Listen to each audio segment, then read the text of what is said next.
Një nga momentet që mbaj mend para se të shkoja në sallën e lindjes, un kam qarë. E qarë, po pse? Më hypi një frikë o rind. Vërtet. Shumë. Mendoja më të keqen. Mendoj më të keqen. Dhe i kam lënë një porosi tim shoqe. Nëse do duhet të zgjedhësh midis meje dhe fëmijës, të zgjedhësh fëmijën.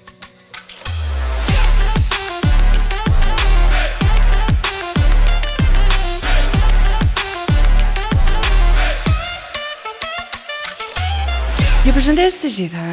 Sot në Mam do të kem dy mama në fakt dhe do jem me Kristiltën tani në fillim të Mam. Dhe rasti i Kristiltës është rasti i një mami që ka sjellë në jetë një beb mrekulli, do thoja unë. Dhe në fakt unë flas shpesh për bebat mrekulli dhe në këtë rast jam shumë e lumtur që e kam në Mam një të tillë. Kristilta në fakt do të kishte një sëmundje autoimune e cila do të ndikonte absolutisht edhe në një shtatzani të suksesshme. Por unë shpesh herë them që duhet të kemi besim. Ja them ndjekësve të mia dhe të Mam njëkohësisht duhet të kemi besim tek Zoti, sepse me besimin tek Zoti dhe besimi juaj mund të shkund malet. Dhe dua të pyes Kristelën, a të përfaqëson kjo frazë? Po. Në momentin që unë jam diagnostikuar me këtë lloj sëmundje, le të themi që kam qenë diku përpara një 7-8 viteve, por që akoma nuk më kishte ardhur ajo faza për të qenë një mami, dëshira e doja, patjetër një fëmijë, si çdo grua, por nuk ishte aq e fortë. Kur kuptova që kisha këtë sëmundje, kisha pasojat Po e të fjalë për lupus. Lupus, për t'ia shpjeguar edhe. Patjetër. Lupus është një sëmundje autoimune, e cila prek të gjitha organet e trupit të njeriut. Mund të jenë veshkat, mund të jenë zemra, mund të jenë zemra, truri, veshkat. Por një nga gjërat që ndikon më shumë është dielli. Okej. Dielli dhe ndikon në aktivizimin e kësaj sëmundje. E kuptoj. Por faktori kryesor që mund të ndikonte në një shtatzani ishte fëmia. Pra trupi do e luftonte në një farë forme. Ideja është e tillë që qelizat e bardha, të cilat na ndihmojnë për të pasur një imunitet të fortë, duke pasur këtë sëmundje, trupin e bebit e konsiderojnë si një trup të huaj. Dhe në momentin që ti ngelesh shtatzan, trupi fillon e luftonte. Pra, bebi dhe placentën. Njëkohësisht të dyja. Dhe faktori ishte shumë risk shumë i madh. E kuptoj. Kur e ke zbuluar ti, sa vite përpara dhe si u desh ta zbuloje, sepse thuhet ndonjëherë që është e vështirë për është patjetër shumë e vështirë, sepse simptomat fillojnë diku 10 vite përpara se ti të diagnostikohesh. Okej. Mua më ka filluar, le të themi, me simptomën e parë për anemin, në rreth moshën 23-24 vjeçare. Fillova një anemi të theksuar, kisha rënje të flokëve, sepse doktorët mendonin që kjo anemi mund të vinte nga faktorë të tjerë, merrja trajtimin me ilaçe, por që përmirësohesha për momentin. Mbas disa muaj më fillonte prapë njëjta situatë. Mbas disa viteve filloi që kur dilja në diell ose shkoja në plazh, trupi më bëhej në gjuhën popullore ne themi rash, pra më skuqej, komplet i gjithë trupi, filloja kisha. Dhe kjo është një prej shenjave në fakt të lupusit. Një nga shenjat. Zakonisht ajo fillon në pjesën e fytyrës, që fillon të kesh formën e pullave të kuqes si flutër. Por që mua më bësh e gjithë trupi përveç fytyrës dhe mendoja që e kisha nga uji. Mund të ishte diçka alergjike. Patjetër ishte diçka alergjike. Në momentin që kthehesha në zona që mua nuk më prekte dielli, unë filloja të qetësohesha trupi, pra më ikte ngjyra e kuqe dhe bëheshin si tip rashi dhe kisha kruajtje ndërkohë. E kuptoj. Zjasni shumë? Po nëse ti rrije 2-3 ditë në diell, po, 3-4 ditë që ti duhet të rrije në hije, të merre qetësues, të lëkurës. Por kjo mosha re nuk e vija re, thoja e kam nga uji, ndoshta nuk është i pastër. Nuk më shkonte kur mendja që të kisha këtë sëmundje. Pastaj fillova që her pas here në një periudhë 3 ose 4 muaj të kthehesha nga puna ose kur mbas dite më hypte një temperaturë 39.5. Okej. Shkoja merja për të vizituar, merja ilaçet, i pyesja nga më vjen kjo në temperaturë, se unë nuk jam me smur. Po. Më thoshin temperaturë pa shkak. E pyesja doktorit, do të thotë që një temperaturë trupi po lufton diçka. Diçka, po. Çfarë duhet të bëj unë? Ndoshta është nga lodhja e stresit e punës, domethënë më jepni çfarë do lloj gjëje tjetër dhe nuk më shkonin. Nuk shkon në ndërmend që mund të ishte kjo. Kur u diagnostikova, unë jam shtruar në spital me ujë në mushkrim. Okej. Kam qëndruar në spital 1 muaj. Në momenti që kam shkuar në spital, kisha mushkrit me ujë, por doktorët pas të gjitha analizave konstatuan që ky ujë nga mushkria nuk justifikoheshe me gjendjen që unë kisha. Kisha fryrje të gishtave, fryrjeve të këmbës, temperatura ishte 39.5, vazhdonte 2-3 javë, nuk arrija dot që domethënë nëpërmjet ilaçeve dhe trajtimit që bëra aty që të më ulesha. Kur i tregoj doktorit, njëri nga doktorët, i them shiko se më janë fryrë durët, nuk përcillem dot, më dhem fyti. Aty ai dyshoi, më bën analiza të tjera. Në atë moment mua më dalin që të gjitha organet ishin në limite. Në limite? Po. Sepse kishte ndikuar jashtëmase gjithë kjo situatë prej kaq viteve, e patrajtuar. E patrajtuar. Mbasi dalin të gjitha përgjigjeve, konfirmohet diagnoza, filloi një trajtim. Ky trajtim ka zgjatur 1 vit. Me ilaçet sipas përshkrimit të mjekut, që ti gjatë gjithë kohës duhet të shkoje një herë në muaj të shikoje si ishte situata jote. Në mbas këtij viti që unë bëra trajtimin, situata shkoi drejt normalizimit, por faktorët e tjerë mund të ndikojnë dhe një nga këto ishte shtatzania. Okej. Në momentin që kam marrë vesh... Si e pritet ti këtë lajm? Shiko. Ke dashur gjithmonë bëhesh e mami? Patjetër. Shiko, është dëshira e çdo femre që të bëhet mami. Ndoshta në moshë të re ti nuk e kupton rëndësinë, por kur kalon një farë moshe, le të themi kalon të 30-tat, të lind vetvetiu ajo dëshira që patjetër e dua një fëmijë. Ndoshta dhe momenti jot familjar mund të ndikojë jashtëmase në këtë dëshirën për të taçtuar më shumë. Ose rrethë shoqëror që bëhen të gjithë me fëmijë, unë isha vetëse e dy po, e një nipi dhe një mbese.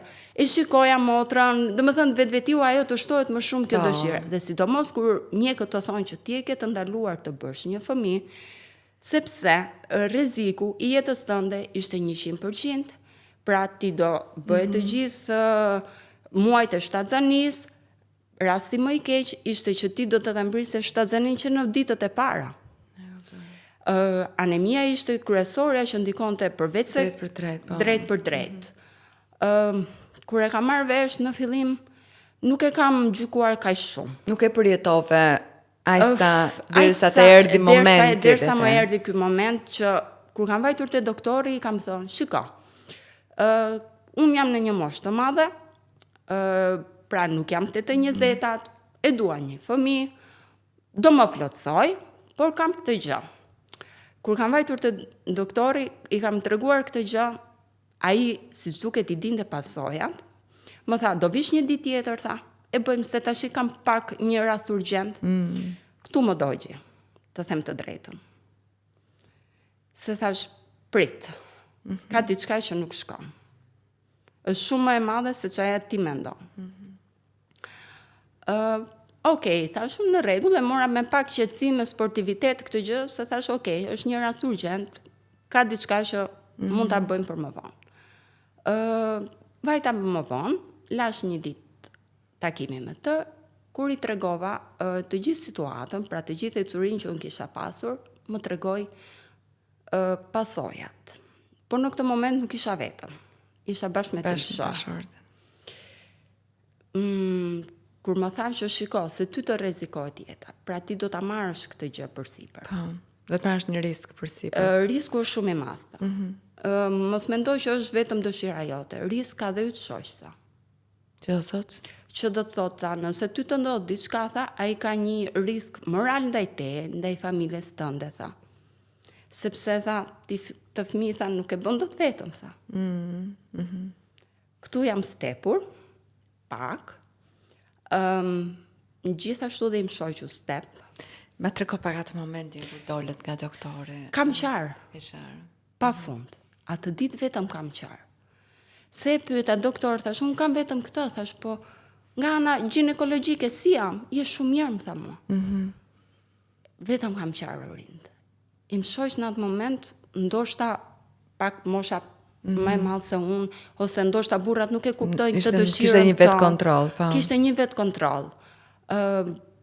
Mundoheshe gjatë gjithë ditës, po ti ç'ke, ne do shkojmë prap, do flasim me doktor të tjerë, ndoshta duhet të shkojmë dhe jashtë, të bëjmë konsultat jashtë, të na japi një mendim të dytë, të tretë, kur ti t'jesh gati, do ta bëjmë këtë hap.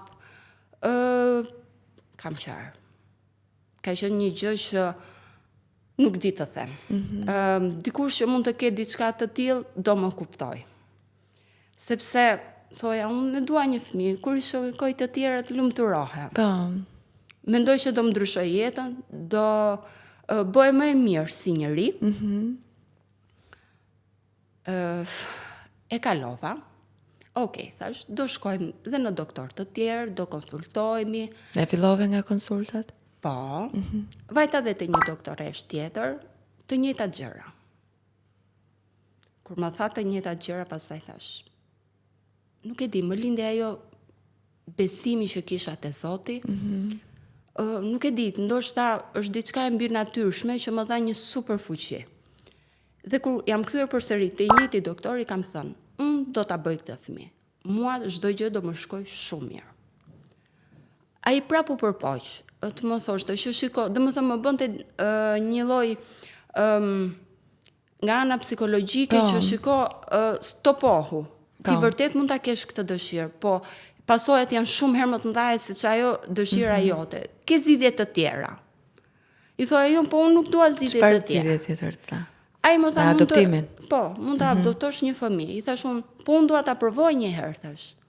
Domethënë deri në fund të jetës thash dua të paktën ta provoj, ti them vetës, edhe nëse do shtoj, e provove, pra mos më ngilte peng. Nëse do ndodhte kjo situatë, e kam një zgjidhje. Patjetër që do shkonim drejt një adoptimi të një fëmije, dhe ata janë të bekuar. I thash unë do jeti mirë se ardhur nëse unë s'do ta kem mundësim, por ama dua ta provoj, thash. Por kjo do të vinte rrezik të jetën tënde. Po, patjetër. Domethënë unë në fund të situatës nuk do kisha as fëmin, as jetën tënde. Pastaj ishte edhe një detyrim ndaj prindërve se nuk mund ti thuash prindëve shiko se unë po marr këtë risk, por rrezikohet jeta ime. Si ja the prindërve këtë gjë? Apo mbete pa ja thënë? Jo kaq në detaje, i thash, po, kemi një risk, është goxha i moderuar, se nuk mund t'i thoja do që unë rrezikoja komplet jetën time. Po. Se tash më doja t'isha bërë nënë, dhe të më vi fëmija të më thotë që unë kam këtë lloj gjëje, është shumë e vështirë. Shumë e vështirë, po. Dhe pastaj, do të fillonit tentativat për shtatzani? Po. Pas disa analizave që janë rutinë për të bërë, morëm mjekimet tona për të pasur në vitamina, në gjëra të tilla që trupi të ishte në gjendjen më të mirë të mundshme. Filluam tentativat. Pas disa muajve, ngela shtatzan. Po. Kur ngela shtatzan, rreth 10 ditë që e kuptova që ishte shtatzan, pasi bëra edhe një test shtatzanie, se nuk i besoja vetes. Vetet e doktori dhe i them që jam shtatzan. Ai u shtokua, qëndroi i ulur në karrige. Priti, tha mua, ke goxha forcë. Dua ta provoj, thash. Ti do më japësh ndihmën për çdo lloj gjëje. Kam dalë lumtur nga i moment. Ama kisha edhe një dëshirë që dua ta çoj deri në fund këtë gjë që nisa. E gjithë muajt e shtatzanis dhe të gjithë analizat e tjera më shkuan shumë mirë. Ke pasur siklete? Po, 3 muajt e parë kisha të vjellta. Si mund të ndikonin këto me smundjen tënde autoimune me lupusin? Çfarë mund të Duke mos ushqyer mirë, ti të uleshe imuniteti, fëmia nuk ushqeheshe, ti nuk ishe më fuqi të përballoje situatën që mund të vinte, nuk do ishte furnizimi me gjak mjaftueshëm, po si duhet, sa ç'duheshe. Por nuk e di, unë arrija vidhja dhe njëkohësisht pas asaj ushqesha mirë. Kontrollet i ke pasur të shpeshta. Kontrollet ishin të shpeshta, pothuajse çdo 2 javë, pra duhet të shkoja për të vizituar dhe për të parë situatën me fëmin si zhvilloheshe, tek mjeku ginekolog, por njëkohësisht dhe tek mjeku që ndiqesha për këtë sëmundje. Patjetër kishin kostot e veta, por sa herë që vija, nuk e di, ndihesha shumë e lumtur, thoja unë këtë gjë do ta çoj deri në fund, unë do bëhem mami. Kur i ndjeve goditjet e para të bebit? Duhet të kem qenë rreth 12 javëshe.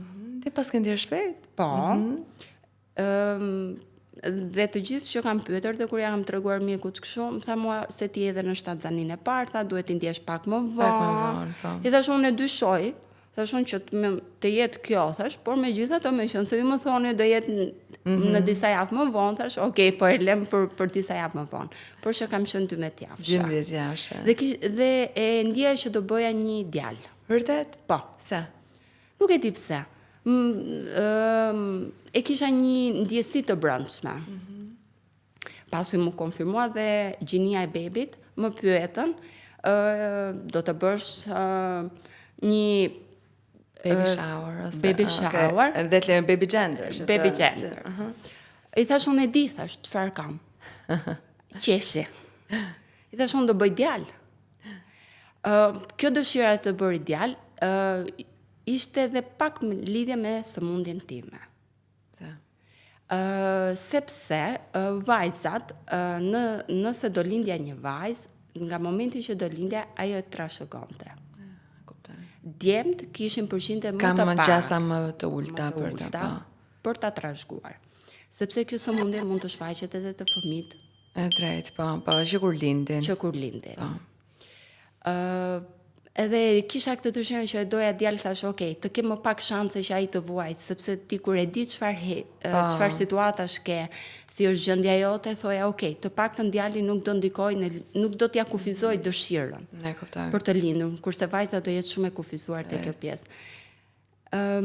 U lumturova, bëra të gjithë muajt e shtatzanisë me jetë normale, patjetër. Vetëm duhet të ruhesha nga dielli, kam përshtypjen. Patjetër duhet të ruhesha nga dielli. Përpiqesha që të shmanga gjithë oraret e kur dielli ishte në pikun e tij, pra kur ishte shumë i nxehtë, duhet isha e ushqyer mirë, e qetë nga ana psikologjike. Pra, çfarë do lloj stresi që unë mund të përjetoja, qoftë edhe më i vogli, mund të ndikonte në zhvillimin e kësaj sëmundje direkte. Gjë që unë ndoshta në atë moment nuk do ta kuptoja siç mund ta kem në këtë moment shenjat e asaj sëmundje, sepse shtatzania ka shenjat e veta, komplikoheshin me të kësaj. Si nën për herë, ngatarohem me njëra tjetrën, unë dhe si nën për herë të parë, ndoshta nuk i dija çdo lloj gjëje çfarë do më jepte, muaj njëra pas tjetra, java e parë, java e dytë, java e tretë, e 20, e 30 e shtatzanisë, pavarësisht se unë informacionin përpiqja ta merra jashtëzakonisht nga të gjithë mamat. Ke folur me mamat e tjerë, gjatë asaj ke njohur shumë gra që kanë këtë sëmundje? Patjetër, ka gra që sot nga kjo frikë nuk kanë lindur fëmijë. Sepse përveç se siç thash në fillim që ai prek të gjitha organet, një nga organet kryesore që prek është veshkat. Këtë sëmundje e kanë shumë veta. Selena Gomez është njëra që ajo ka bërë transplant të veshkat, është Merita Halili. Por periudha kur ty të shfaqet ndikojnë ana jote biologjike, ana psikologjike, pra thash një faktor psikologjik, një stres, mund të ndikojnë në shfaqjen. Shtetëror apo privat? Ne kemi qenë në shtetror, kemi lindur tek materniteti Koço Glozheni. Okej. Data kur ne vendosëm, ishte 14 shkurti. Pas ka ardhur në Shën Valentin. Në Shën Valentin kishim një arsye. Babai edhe djali kanë në të njëjtën ditë ditëlindje. Pra ishte si një lloj shenje. Si një lloj shenje që duhet ta bënin. Që duhet ta bënin. Dhe si shkoi ajo atë ditë? A ditë U mblodhën shumë veta për ty aty. Patjetër. Një nga rriset ishte që unë mund të kisha hemorragji të madhe dhe më duheshe gjak. Ky risk ishte edhe gjatë muajve të shtatzanisë, por gjatë lindjes ishte shumë herë më i madh. Kam mbledhur shumë njerëz. Duhet të dhuronin gjak, që si të vinte situata, ta përballonin. Po. Shkoi çdo gjë mirë, por një nga momentet që mbaj mend, para se të shkoja në sallën e lindjes, unë kam qarë. E qarë, po pse? Më hypi një frikë rind. Vërtet. Shumë. Mendoja më të keqen. Dhe i kam lënë një porosi tim shoqe. Nëse do duhet të zgjedhësh midis meje dhe fëmijës, të zgjedhësh fëmijën.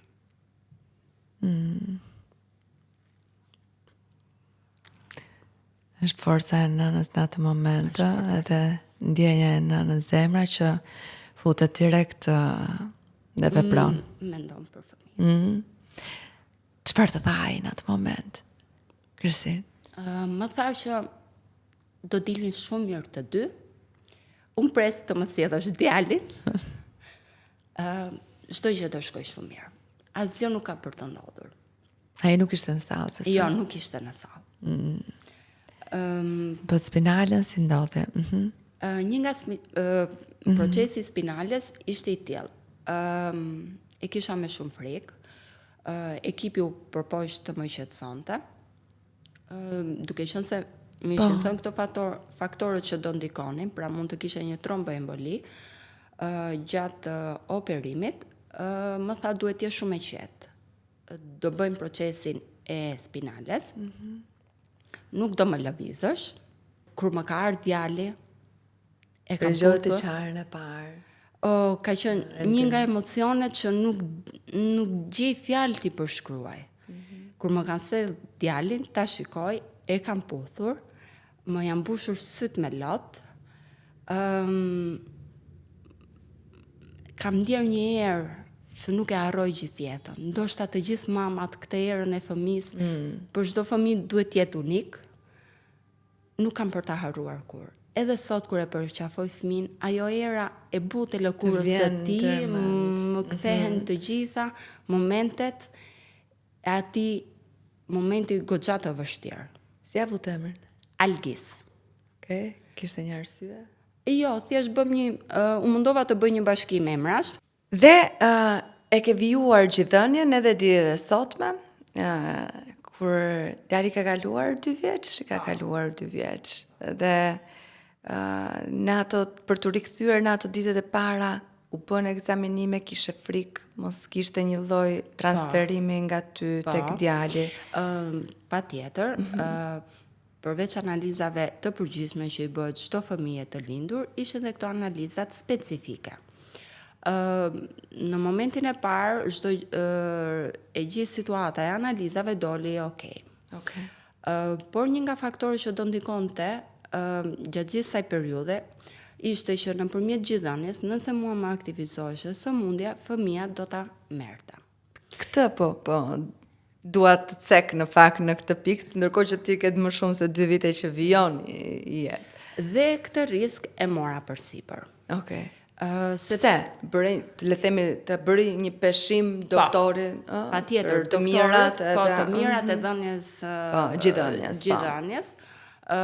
Për një periudhë goxha të gjatë kohë, siç e kam vazhduar, pash kush ishin anët pozitive të kësaj situate dhe kush ishin anët negative. Vura, le të themi, në një peshore dhe mendova që unë do ta marr këtë risk që fëmijën Edhe nëse kalon. Nuk po themi që përqindja do ishte shumë e lartë, por do ishte. Diku te 30-40% nëpërmjet qumshit të gjirit fëmijës do t'i kalonte, por gjatë kësaj kohe unë nuk duhet të pija asnjë lloj ilaçi. Okej, dhe ky është një tjetër problem.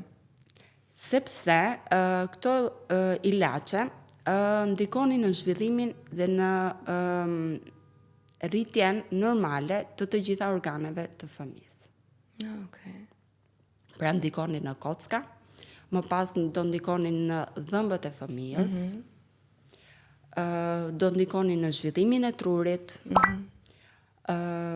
Ti ndalove? Ndalova ilaçet. Ilaçet që, unë do ta vazhdoj gjithënien, por do marr këtë riskun që ndoshta fëmijës do t'i kalojnë simptomat dhe nëse do të vazhdojmë të bëjmë analizat, ai do dalim me këtë lloj sëmundje. Me lupus. Me lupus. E kam vazhduar deri më sot. Vendosa që do të ushqem në mënyrën më të mirë të mundshme. Okej.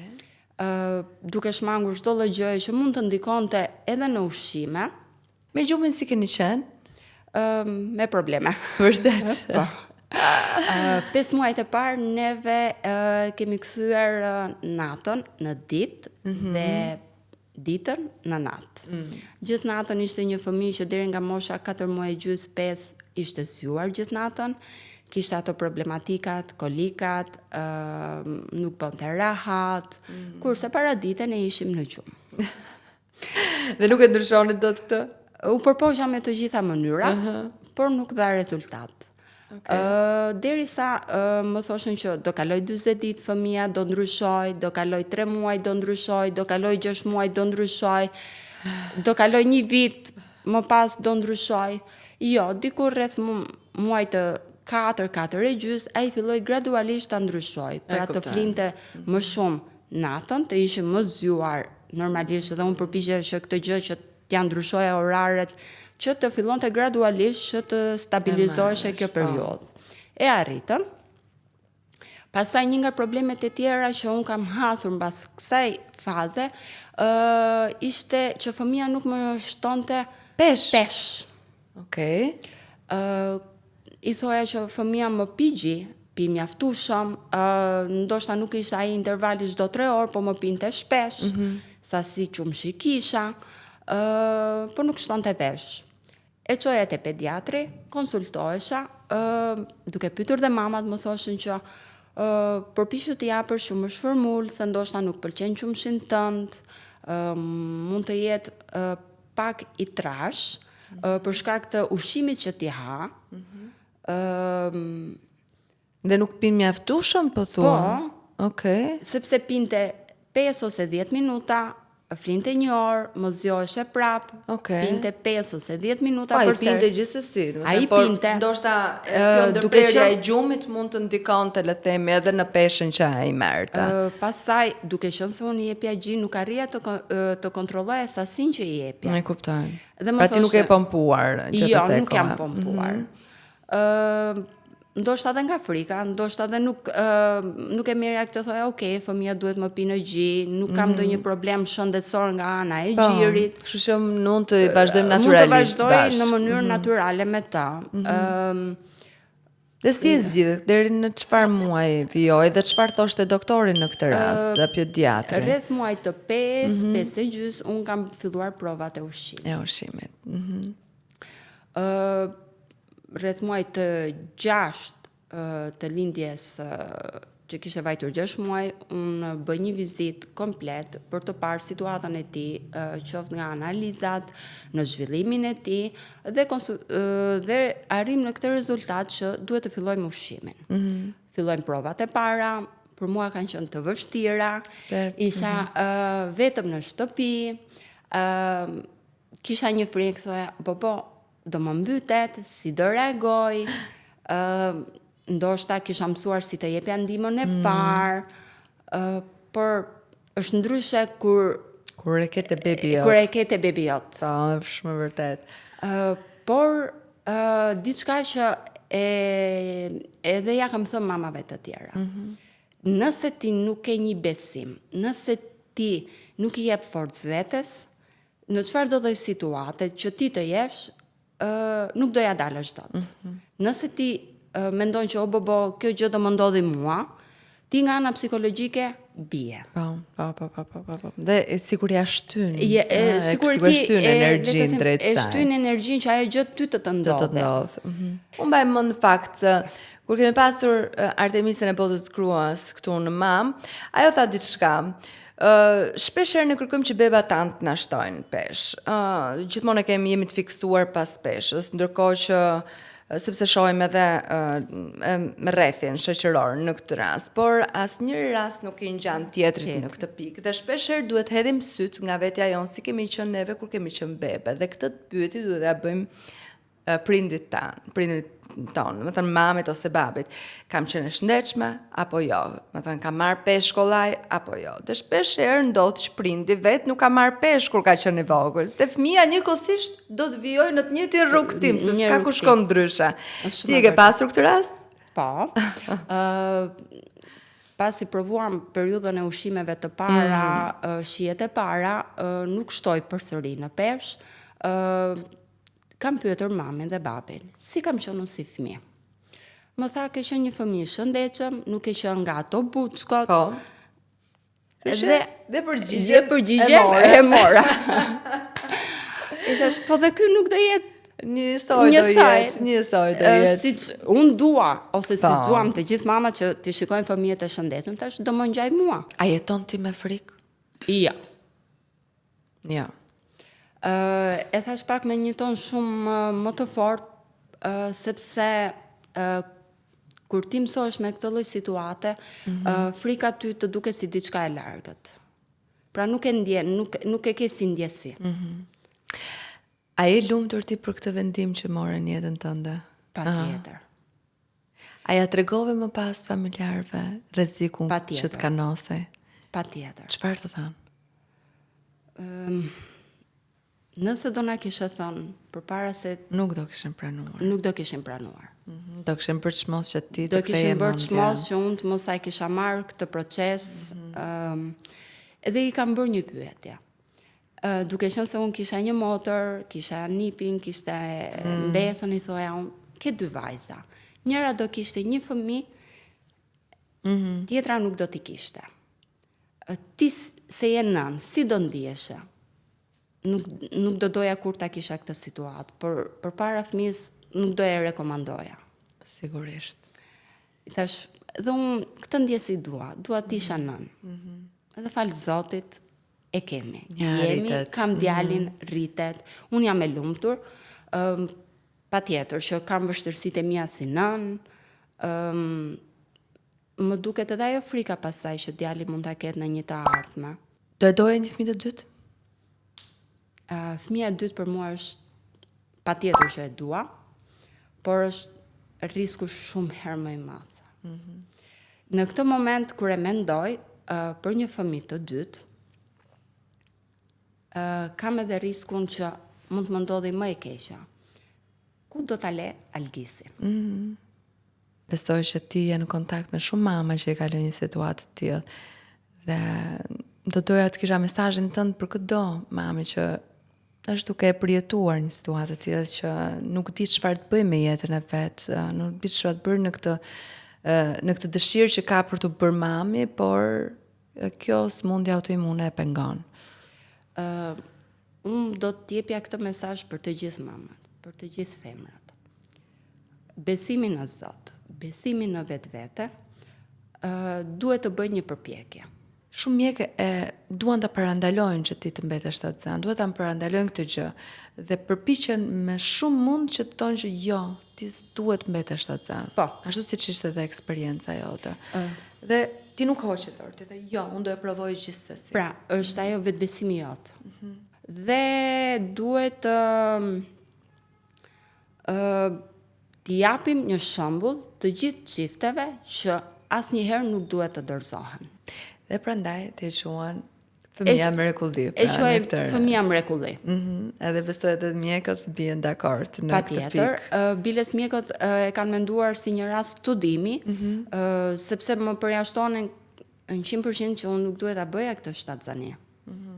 të dytën as nuk e mendojnë që ti vete ti them që shiko se unë Po mendoj një të dytë. Po mendoj një të dytë. Do më thoshin ti nuk je mirë. Që ke çmendur. Që ke çmendur. Megjithatë, unë jam shumë e lumtur që ti sot ke djalin tënd dhe do të them ngule këmbë për këtë gjë, dhe jam bindur që Zoti e ka dëgjuar zemrën tënde, mendimet e tua dhe lutjet e tua. Dhe jam shumë e lumtur që ti sot ke birin tënd. Për mua ishte shumë kënaqësi. Falenderoj Zotin për çdo gjë që unë kam sot. E mendova atë ditë kur pive pilulën 48 orë. Pikërisht. Ajo ishte e para. Ne të dy ndjeshim fajtor,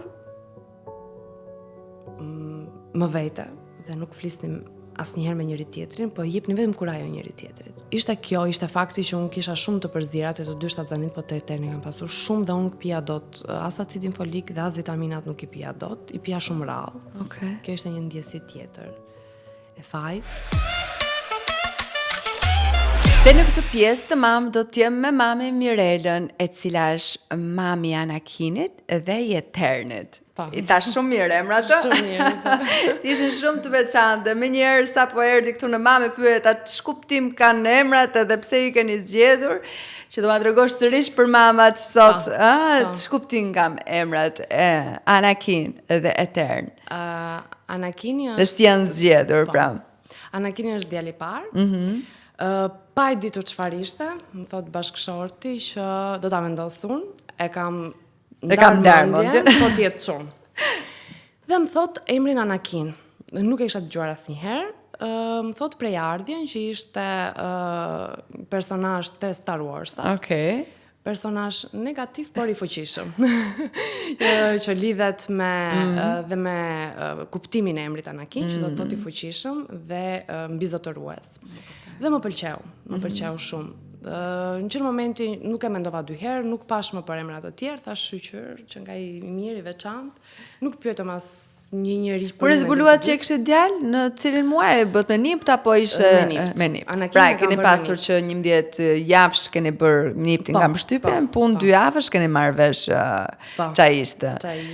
Ishte dëshira e të dyve që ti ishte çun, unë isha si najër, si do që ti ishte, dhe emri ishte i vendosur më përpara, dhe nëse do ishte çun, dhe nëse do ishte gocë, i kishin të dy emrin e vendosur. Të vendosur. Dhe vendosa që shkurt i thrasim Anki. Dhe vendosa vetë. Sepse ne e dim që në Shqipëri shkurtohen shumë kollaje emrat, e kanë më të kollajshëm të shkurtojnë emrin se sa ta thonë emrin e vërtetë. Dhe po ti je shkurtër prapë ta gjej një formë për të ta shkurtuar.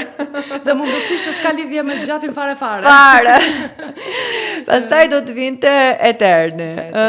Eterni erdhi si zgjedhje jotja. Erdhi si zgjedhje e imja dhe e kisha unë për ta vendosur emrin, si do që të ishte, çfarë do që të ishte, çun ose gocë, po. Dhe kam qenë, pasi kisha zbuluar që ishte çun, lidhet pak edhe me historinë e Eternin, sepse kur zbulova gjinin, zbulova dhe diçka tjetër për Eternin, dhe doja që ta lidhja me diçka të fuqishme të përjetshme. Duke u lumtuar, duke parë video në Instagram, një natë, ka qenë natë vonë, kam qenë shtatzan dhe më vjen, jo se pash diku, thjesht më vjen nga brenda fjala eterno, i përjetshëm. Oqaon, thash etern, eti shkurt. Kështu ishte gjithë përzgjedhja e të dy emrave. Si ka qenë rrugtimi yt i mëmësisë duke e nisur nga Anki? Nga Anki. Me Ankin ka qenë i vështirë nga ana psikologjike. Pse? Sepse Anakinin unë e kam bërë në moshën 30 vjeç, që do të thotë e njihja veten, njihja çdo aspekt të vetes time, që mendoj që është shumë e rëndësishme. Por në momentin që unë ngela shtatzan, ishte gëzim i papar, domethënë ishte një gjë e re dhe ishte një pjesë e vetes time që unë nuk e njihja.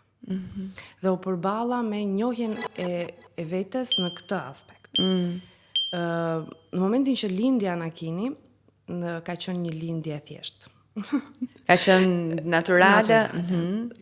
Kam pasur, e kam kaluar, ajo që duket ndoshta e pabesueshme, po femra ka një forcë të papar, është që unë, që në momentin që e ndjeva që do lindja, që ishte dita që do lindja, dhe deri ndoshta mbas 8 orësh nuk e ka ditur asnjëri, kam kaluar dhimbjet vet, duke e mbajtur me veten time, sepse po theja unë po duroj. Dhe ndoshta s'është momenti, nuk e di. Domethënë më pyesësh pse e bëra, unë nuk e di. Por urat e kishin plasur? Jo, plaset tapa mukoide në orën 10 të mëngjesit, dhe unë kam shkuar në orën 7 për të lindur, duke qënë gati 8 centimetra. E hapur, diretuar, po. Dhe doktoresha u çudit si ke duruar deri tani, por Orinda ishte një dhimbje e përballueshme, po ishte e lezetshme, nuk e di. E kuptoj, do të ti ishe përgatitur për ato. Sepse ti po më përmendje pak më parë që ti pati një ndryshim psikologjik për nga ana psikologjike gjatë kohës pritjes së ëmbël me Anakinin. Pra, në një farë forme ti ke pasur një lloj prepartume përpara, mund ta quash që prepartum pak problematik. E kisha pak problematik, të thash të fakti që unë edhe në rrethin tim familjar të ngushtë nuk kam pasur beba prej shumë vitesh. Dhe e vetmja gjë që unë kisha ishte interneti, dhe shikoja gjëra të cilat nuk i konceptoja do sepse nuk ishin të prekshme për mua. Dhe të friksonin. Më friksonin aq sa unë shkëputa pak me veten time në një periudhë, ka domethënë përjetova një shkëputje me veten time emocionale dhe nuk lidhesha dot, nuk përjetoja për shumë kohë asnjë lloj emocioni, as negativ, as pozitiv. Me kuptoj. Kjo ishte pjesa që unë domethënë përjetova më keq sepse pa e folë me dikë aso kohë? Jo, unë gjatë kohës që para se të ngelesha shtatzan, isha në një terapi për shkak të ankthit, jo depresion, ankth, dhe vazhdoja derisa kam lindur Anakinin, kam qenë në terapi. Dhe e lidhti me këtë gjë? Pra, fakti që ti e ke pasur, le të themi, përpara, e lidh? Po, ishte ankthi në momentin e shtatzanisë, sepse është hormonale. Normalisht. Agravohet. Më shumë, shtohet më tepër. Sepse ke edhe diçka biologjike që është tensioni ullët, hormonet, dhe ajo e agravon shumë, por mendimin e psikologes patjetër që unë e mbaja në kontroll, pavarësisht të përjetimet ishin të pashmangshme. Dhe do të vinte Anakini? Vjen Anakini në datë 4 nëntor, në orën 11:33. Anakini lindi me ujëra të ndotura. Okej. Dhe këtë gjë e kam vuajtur me 2 fëmijët në fakt, në momentin që një nga fëmijët ka diçka që nuk është normale, që nuk shkon, nuk ka marrë një sqarim specifik të dur, që ka këtë problem, trajtohet në këtë lloj forme, do ri kaq kohë, dhe pastaj ti do dalësh dhe do jesh çdo gjë okay. Unë di vetëm që Anakin u mor, çau, ma morën dhe më thanë që duhet ta fusim në inkubator dhe duhet i bëjmë një terapi me antibiotik, ndërkohë që nuk ishte as gjysore fëmijë. Kam dalë nga dhoma dhe kam kërkuar gjithkohës një shpjegim që çfarë po ndodhte, domethënë çfarë si ndikonte te Anakini këto ujëra të ndotura. Sepse interneti ishte i tmeshëm. O zot, ne më merr mendja. Kisha lindur para gjysmë ore, domethënë përjitimi ishte skandalos. Sado që e mundohesha ta mbaja veten, po gjithsesi nuk kisha një shpjegim mjekësor. Më thanë që duhet ta mbanin 2 ditë Anakinin dhe duhet i bënin këtë terapinë me antibiotik sepse ka lindur me ujëra të ndotura dhe do të pastrohet. E pranova. Bashkëshorti nga ana tjetër kërkonte gjithkohës një sqarim më specifik që nuk na u dha ndonjëherë. Shtetëror, privat? Privat. Të 2 fëmijët ka lindur në spital privat të ndryshëm. Okej. Dhe kur kam dalë nga spitali ditën e tretë, atë natë un kam qenë me 39 me Covid. Oh no. Të nesër me ka qenë Anakini me Covid. Okej. Po, dhe kjo ishte përjetimi më i keq, domethënë që më çoi në një postpartum pak të vështirë, sepse aty unë mendova më të keqen. Kisha një fëmijë që qante nga ana tjetër, që unë duhet ta ushqeja me gji dhe shumë gjëra unë nuk i mbaj mend. Aq shumë e ngarkuar kam qenë, kam pasur mamin mamin e, se nuk më pëlqen termi vjerë, mamin e bashkëshortit, që kanë qenë gjithkohës dhe janë gjithkohës prezente, por gjithsesi për jetimin tim nuk mund ta zhbënte askush. Po kaloj. Dhe të mbajtën në qetësi, në kontroll, mjekët në këtë rast, sepse kur ti mendon Covid, duke patur parasysh gjithë situatën që ne kemi kaluar, humbjet që kemi pasur nga Covidi njëkohësisht, fillon e mendon më të keqen. Sidomos kur ke të bësh me një bebe të vogël që sapo ka lindur, thua o Zot, do të thënë. Po, do të thënë nuk ishte frika te unë, sepse unë kisha besim te vetja ime që do bëj të pamundur për të qenë okay, pavarësisht se mund të pija vetëm paracetamol.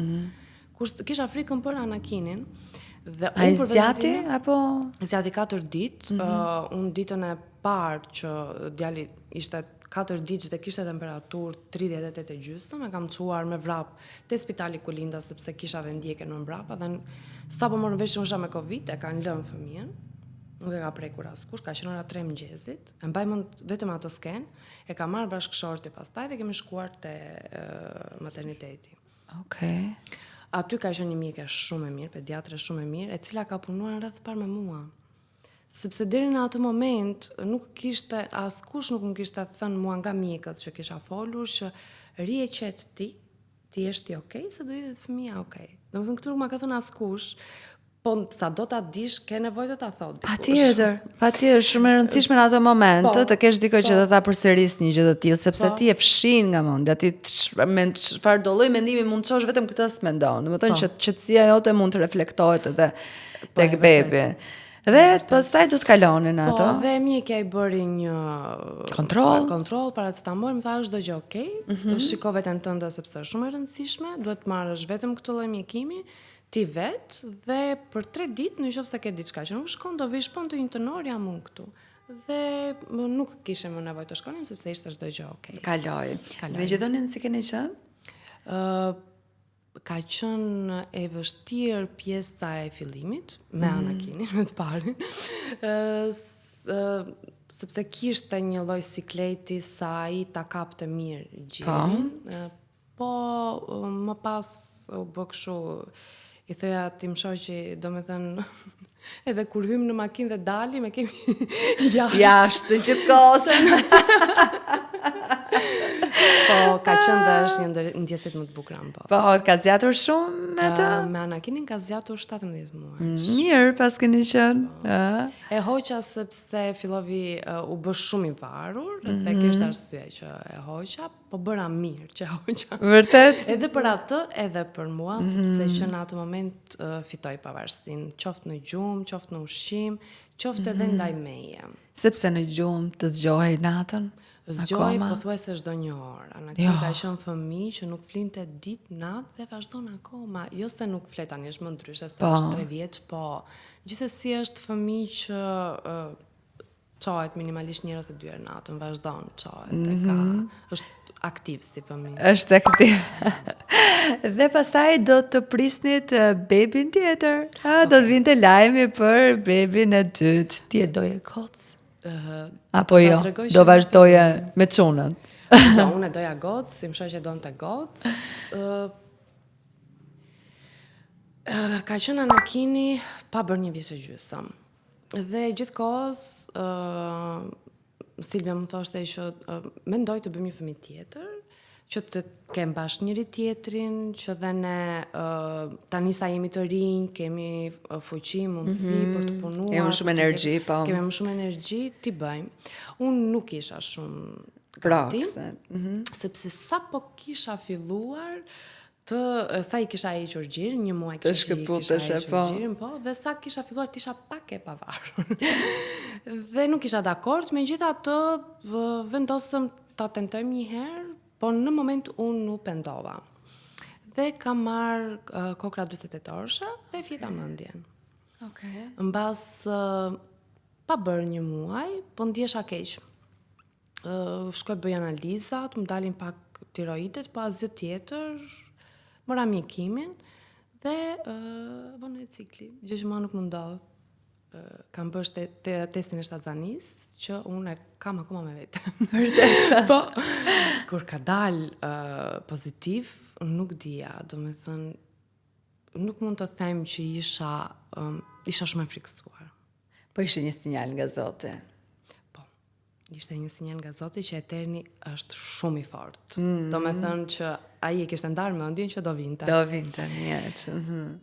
Dhe me Eterni nuk e bëra niptin, sepse më tha doktori që nuk është e nevojshme. Dhe ka marrë vesh pas muajit të tretë, që ishte çun, në momenti që ka dalë ngjyra blu, nuk e di si mund të isha nëse dilte ngjyra roz, po ndjeva brenda vetes një plotësim shumë të madh. Nuk e di pse, sepse unë gjithmonë kam dashur të kem një motër, dhe mendova që Anakini do ketë një vëlla dhe Eterni do ketë një vëlla, do kenë njëri tjetrin. Do jenë me njëri tjetrin. Pra ju keni bërë baby gender?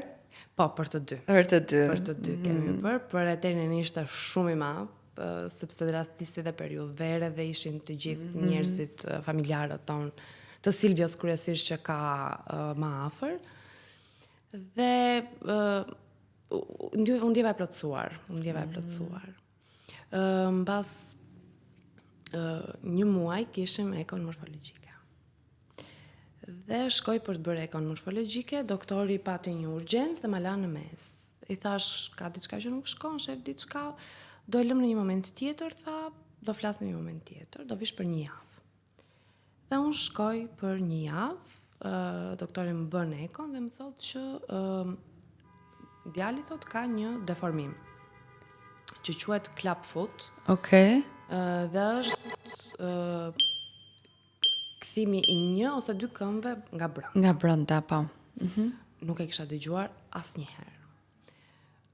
Dhe në ato momente, do me thënë, unë pësova një shok, mund ta them, dhe nuk fola dot më, vetëm i thash çfarë është dhe çfarë të bëj. Është një gjë që kurohet, s'ka ndonjë gjë, do me thënë, dhe këtu nuk mora një sqarim direkt. Po. Kam dalë, ishte hera e parë në të gjitha ekot që kam bërë që Silvia nuk ishte bashkëshorti. E para. Dhe kur e kam marrë në telefon, dhe i thash që ka një, nuk di si ta quaj, nuk e dija që ishte deformim, nuk e dija çfarë ishte. Ka një problem, i thash një defekt, një nuk e di, dhe ajo ishte ndjesia e fajt e para për Silvian, që nuk ishte aty. Jemi takuar mbas dite në shtëpi. Unë fillova të lexoja ndërkohë dhe kam lexuar gjëra. Çfarë s'të ka dalë, besoj? Nuk më ka dalë, që lidheshin me trurin, që lidheshin... Nuk ishte asnjë gjë e lehtë. Do me thënë asnjë gjë nuk e bënte të lehtë sa që realisht ishte. Dhe në fakt, ky deformim është i shpeshtë, është një në 1.000 raste llogaritet sa i përket fëmijëve. Edhe pse flitet shumë pak për të, por është diçka që ndodh, domethënë shpesh, duke pasur parasysh të gjithë, le të themi, përqindjet e fëmijëve që lindin. Por është një rast i cili kurohet, ashtu siç ka thënë dhe doktori. Është një rast që do absolutisht ndërhyrjen e mjekëve, profesionist, nuk mund të kurohet nga natyra, edhe për këtë. Jo, absolutisht. Duhet folur. Dhe do të vazhdojnë në fakt ato muaj, përpara se ne të kalojnë ato muaj, të vështirë kanë qenë për ty mes morive të informacionet. Tani po të më shikosh, jam e gjitha me pushkoriza, sepse e para ndjenjë, dhe ndjenja që është më e vështirë për një pritë është ndjenja e fajt. Çfarë bëra unë keq? E mendova atë ditë kur pive pilulën 48 orë. Pikërisht. Ajo ishte e para. Ne të dy ndjeshim fajtor, më vete, dhe nuk flisnim asnjëherë me njëri tjetrin, po jepnim vetëm kurajo njëri tjetrit. Dhe her pas here gjëja vetëm nuk është përthyer në lot, për gjëra që realisht nuk ishin, dhe ishte diçka tjetër brenda meje që më bënte të ndjesha keq. Ishte fakti që unë kisha shumë të përzirat e të dy shtatzanit, po të Eterni kam pasur shumë, dhe unë nuk pija dot as acidin folik dhe as vitaminat nuk i pija dot, i pija shumë rrallë. Kjo ishte një ndjesi tjetër e fajt. Dhe të s'kishe si a bëja, të si mund t'ishe ndjesi faj? Po nuk e dija nga se shkaktoj. Nuk e dija nga se shkaktoj, dhe kur e mora vesh, prap thoja që po sikur mos ta kisha bërë, mos ta kisha pirë, po sikur ta tisha sforcuar me acidin folik, se mund t'ishte një teori që mund të ndikonte, ndoshta nuk do ishte kështu. Këto ishin ndjesitë që unë kisha gjatë shtatzanis dhe kjo më rrëzoi pak, ndërkohë që kisha edhe një fëmijë tjetër që ishte 2 vjeç. Që kërkonte. Që mamin në atë moment. Dhe më shumë se kur, sepse ndoshta e ndjente që nuk do ishte më i vetmi. Ishte ndjesia e fajt për Anakinin që nuk do jetë më i vetmi.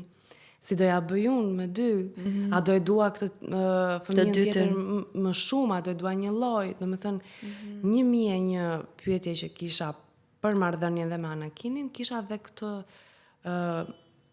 sfidën tjetër që nuk e dija nëse do ta përballoja, si do ta përballoja dhe a do kuroj. A do kishte dhimbje bebi? Sepse edhe kjo është, me thënë. Ajo që më dhimbte më shumë ishte sepse unë e dija paraprakisht pas u lidha me mjekun ortoped që ishte specializuar për metodën, dhe pasi më shpjegoi gjithë metodën, ishte një ndërhyrje që duhej bërë në muajin e 3, kur fëmia ishte 3 muajsh, një ndërhyrje që duhej bëjmë me anestezi. Dhe, do me thënë, i përjetoja gjërat përpara se të arrinim deri aty. Përsa të shkonit aty, përpara se të shkonit aty. Dhe ato muaj kanë qenë të vështirë nga anët përzierave, kanë qenë psikologjikisht të vështira njëkohësisht, duhet të qëndroja afër edhe djalit parë, i cili kishte nevojë për ty, bashorti njëkohësisht, të gjithë duan vëmendjen e tyre. Po ti?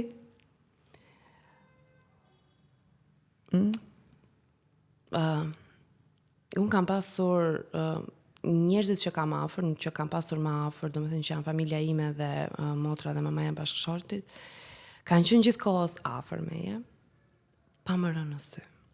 Mundoheshin të ishin afër, por pa diskutuar për temën, sepse nuk dinin ndonjëherë dhe si të reagonin se si mund ta përjetoja unë.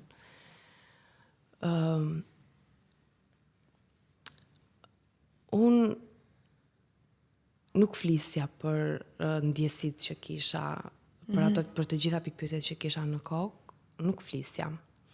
Dhe nuk kam folur deri vonë, as me Silvio nuk e bënim këtë bisedë, sepse thash ishim të përshëndruar për t'i dhënë kurajo njëri tjetër dhe jo për të folur, për ta ndjerë atë dhimbjen që okej, është diçka, po sado e vogël të jetë, ty prap të dhëmb. Patjetër. Të dhëmb, edhe nuk e mbajta brenda vetes. Domethënë nuk e fola. Kështu që po unë ngelet te po unë prap. Gjithmonë ishte po unë. Dhe do të vinte momenti që do të lindje. Po. Naturalisht sërish? Po. Sërish e tentove naturalisht. Po. Po isha okay, nuk e kam provuar. Pra doktori është okay që ti të lindesh naturalisht. Po, unë ndrova 4 doktora deri këtu. Sepse bëra disa rekon morfologjike për të qenë sigurt për deformimin dhe mjekja. Ishte ndryshim nga njëra te tjetra? Shumë. Vërtet? Po, për ekon apo për... Jo, po edhe për pjesën morfologjike, po edhe nga ana e të sjelljurit Nga ana e të sjelljurit. Kjo kishte. Po, kjo kishte më shumë diferencë, sepse unë si profesionista në profesionin tim jam e specializuar për atë që bëj, po jo për diçka tjetër. Kështu që mjeku nga ana e vet duhet të më sqaronte për atë që ai dinte apo të më orientonte diku. Gjë që 2 mjekët e parë nuk e bën. Edhe e bëri mjekja që më ndoqi deri në fund dhe ajo më tha që gjithsesi, pavarësisht se ishte dukshme të gjitha ekot 3D këmba, forma e këmbës dhe kishte vetëm një. Se në 90% të rasteve i kanë të dyja, po. Dhe më tha që mund të ndodh, mund të kemi 10% shanse që të mos e kesh, mund të jetë thjesht pozicionale. E kuptoj. Dhe këtë e bënte më shumë për të më mbajtur për të më ngritur pak një lloj moral. pozitiviteti, po. Dhe gjatë gjithë kohës ishte, domethënë, e dinte këtë problem dhe se si mund ta përjetoja unë, e merrte me mend dhe më ka qëndruar shumë pranë dhe para dhe mbas lindjes. Eterni ka lindur javën e 37. Ka qenë më e vështirë se lindja e parë. Dhe në momentin që ka lindur, gjëja e parë që kam parë ka qenë këmba, që ka qenë e kthyer. Dhe Eternin e kam mbajtur më shumë afër, sepse Anakinin më morën duke qenë se i bënin trajtim, kurse Eternin e kam mbajtur gjithkohës afër vetes. ishte edhe ky një momenti i dytë më i bukur në jetën time. Lindja e Eternit. Dhe deri ditën që do të ndodhte edhe ndërhyrja. Përpara se të ndodhte ndërhyrja, Eterni, duke qenë se lindi 37 javësh, dhe doktori ortoped më rekomandoi që të paktën të rinte 2 javë sa të merrte edhe pak pesh dhe do filloni me allçin. Allçia vendoste vetëm te njëra këmbë nga gjysma deri në fund, që të bëj kthimi gradual i këmbës.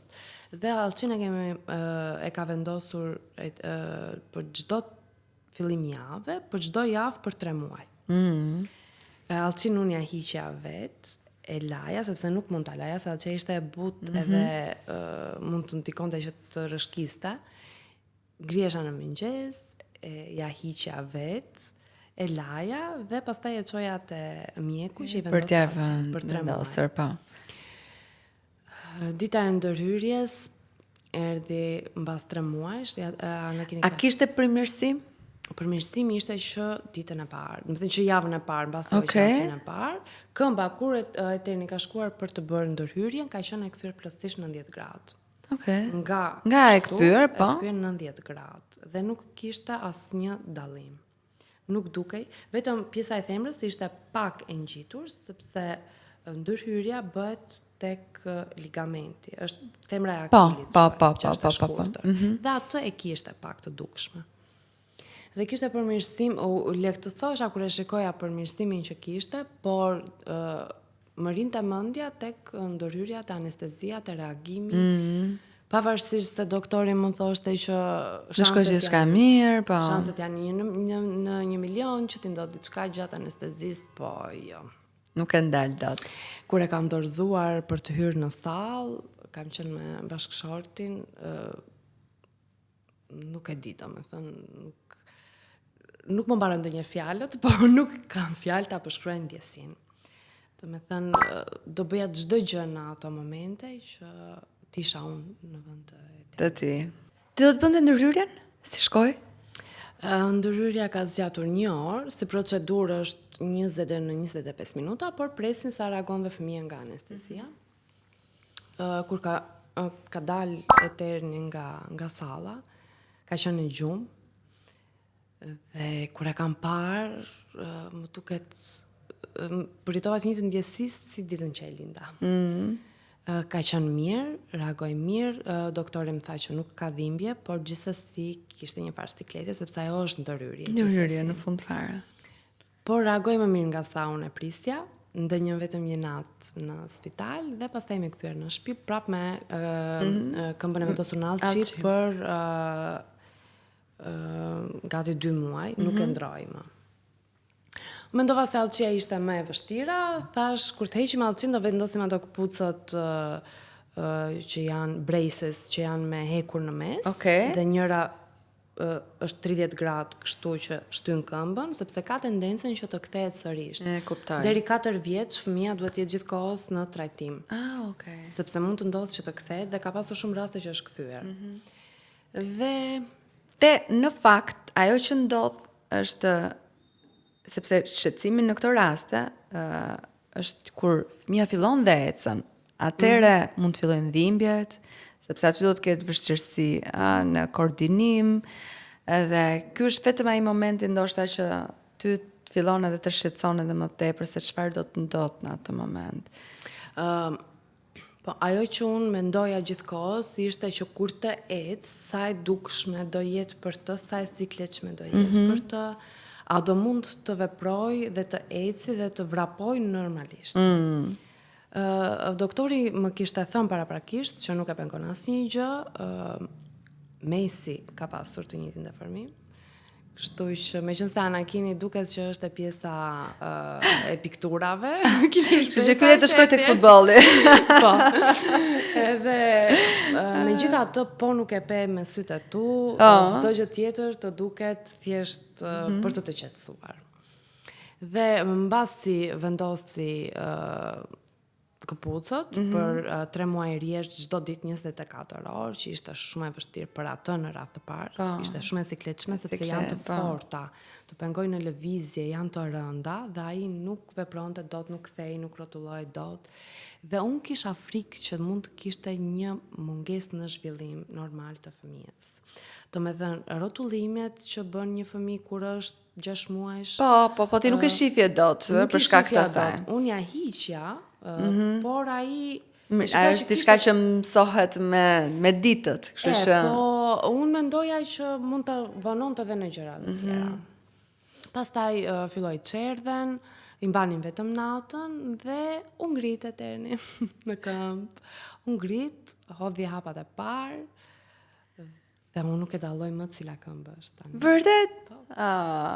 Kemi pasur vizitën e fundit para 1 jave dhe doktori më tha që është rekuperuar 100%, por ai do vazhdoj t'i mbaj këpucën, që sa vjen dhe bëhet më e vështirë, sa ai heq vet tani. E ky është problemi. I heq vet, i ngre këmbët, i zgi dhe i heq. Se janë goxha të sikletshme, sidomos në verë. Po duhet zbatuar çdo gjë me përpikmëri. Mendoj që ky është çelësi i suksesit. Dhe çelësi kësaj është pikërisht terapia. Terapia dhe ndjekja e udhëzimeve të mjekut apo jo. Po, është procedurë, quhet Ponseti, metoda Ponseti, është shumë e njohur jashtë dhe në Shqipëri ka filluar ndoshta 6-7 vitet e fundit që aplikohet. Aty kuptova kur shkoja që bëja ndrimin e allçisë dhe ndërhyrjen, kuptova se sa shumë ishte e përhapur. Do me thënë, kur ka bërë ndërhyrjen e Eterni, ka qenë dhe një fëmijë tjetër që e kemi pasur në dhomë, dhe ditën tjetër, duke folur me infermierët, më thanë që janë 3 ndërhyrje të tjera. Ishin të gjithë çuna, sepse ndodh shumicën e rasteve të çunat. Dhe nuk është gjenetike, nuk është diçka që unë kisha bërë. E kuptoj. E qetësova veten. Pra e qetësove veten në këtë pikë. Ta sqaroi doktorin një gjë të tillë. Nuk ka lidhje fare, nuk është gjenetike, nuk është diçka që ti ke bërë keq, formohet embrioni ashtu. Ajo që më bëri që unë të dua ta ndaj këtë histori është sepse kur ka bërë Eterni ndërhyrjen, ka qenë një mam tjetër me një çun, sa Eterni në moshë, 1 muaj më i madh, që i kishte të dyja këmbët. Dhe ajo nuk e kishte pikasur në morfologjike. Vinte nga një qytet tjetër, jo nga Tirana, dhe nuk e ka parë të gjitha ekot që kanë bërë, jo vetëm morfologjike, po të gjitha të tjera sepse është shumë e dukshme. Po, pra. Nuk e kishte parë dhe në momentin që ka lindur fëmia dhe unë e kam parë ashtu, jam çmendur. Sepse dhe doktori që më asistoi në lindje tha nuk më dha një shpjegim, më tha që është një gjë që ndodh, po duhet të shkosh në Tiranë. Një nënë të sapo lindur, pa e pasur idenë në po çfarë është kjo gjë dhe ky fëmijë të lind kështu, nuk e di si mund ta ketë përjetuar dhe si e ka gjetur forcën që ka vazhduar, ka ardhur në Tiranë, ka takuar mjekun, është lidhur me mjekun e tjerë. Forcën e gjen se nuk e zgjidhje tjetër. Fëmia e para, domethënë. Po, është ajo përjetimin që ti ke dhe kosta që ti ke shoku që ti përballesh. Po. Dhe kjo është një gjë që unë në momentin që hyja dhe lexoja dhe kërkoja, nuk gjeja asnjë shkrim në shqip. Të gjitha ishin translate. Nuk gjeja asnjë forum, siç mund të flasim ne mamat për shumë gjëra që na shqetësojnë, kjo nuk ishte, kjo si pyetje të formim nuk ishte i paraqitur asgjë kundi. Madje edhe këpucët që vesh Eterni ketë vështira për t'i gjetur. Për t'i gjetur. Ku e gjen jashtë si? Po, ja të porositura pra të. Kjo. Pra, kjo është pjesa që njerëzit nuk e flasin shumë, nuk komunikojnë shumë, qoftë edhe nga doktorët për ta folur si një fenomen i cili ndodh, duke parë llogaritjet që ndodh 1 në 1000, besoj që duhet ishte folur me kohë kjo gjë dhe ndoshta duhet kishte edhe më shumë informacion për këtë gjë. Dhe ka edhe një shkëmbim mes mamave në këtë pikë. Unë jam e bindur që shumë mama do të vinë të këti, pas këti podcasti, jam e bindur që shumë mama do të flasim për këtë, dhe t'jam shumë falenderuese që zgjodhe ta ndash. Je pak më e ndjeshme ti karshi Eternit. Mos. Ke një lloj debulese ti pak më. Jo vetëm unë. Jo vetëm është e pashmangshme për shkak të gjithë luftës që ai ka pasur. Është vulnerabël në këtë pikë Po, dhe prandaj. dhe nuk është fëmijë që dhe kur i ndroi allçin dhe kur ka bërë ndryrje nuk ka qarë asnjëherë. Doktori më thoshte shikon, të thashë nuk ka dhimbje, po nuk e besoj që nuk kishte fare dhimbje, po është natyra e tillë. Është i dua të dy një lloj absolutisht. Anakinën e kam frym kurse Etelin e kam dritë syri. Faleminderit shumë që ishe në ma. Faleminderit.